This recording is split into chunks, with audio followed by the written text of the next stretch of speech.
Today I'm in the Singapore Botanical Gardens for the first time. It's a hot day, which is why I have this umbrella for shade.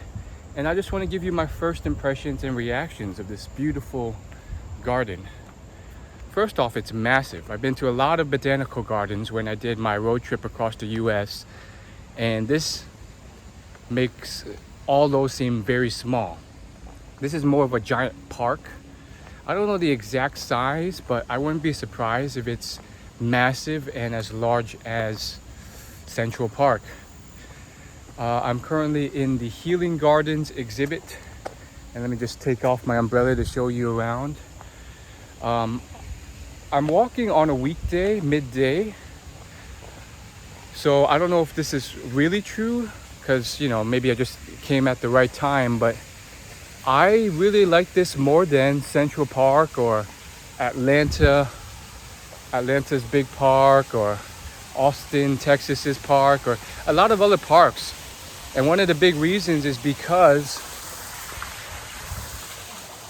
it's so undercrowded. If you go to any of these other parks, man, it's like you're squeezing in there and pushing and pulling and shoving, and it's just overcrowded, and it kind of takes away from the nature. Now, some of those other places I did go during weekends, so maybe that was why.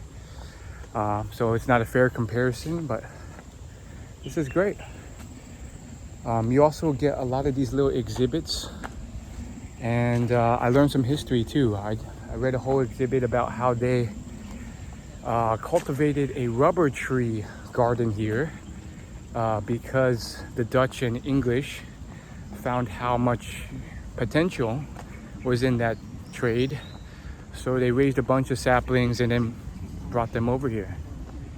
And there's so many exhibits and stuff here. This is just one of the many signs in each of the gardens. And this one's telling me how there's all sorts of different places you can go. Head, neck, digestive systems, respiratory systems. So I guess with this garden, it's kind of turning these exhibits into different things you could visit. There's even a toxic plants one. What's up with that? We're gonna get poison gas thrown our way by visiting that exhibit. Anyhow, you could spend the whole day here in this park and get lost in here and have a hard time finding your way out and still be satisfied because there's so much to see here. This is what I like about this. I really feel like you could spend a lifetime just traveling and still not see all the amazing things there is to see with travel, which is actually a good thing. I think it's keeps you entertained and amazed at how the world is. So yeah, let's go ahead and explore one of these other exhibits here and just continue looking around. Notice how wide and expansive this park is, and there's not that many people.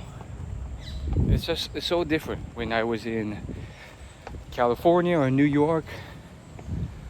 So crowded. Thanks for watching.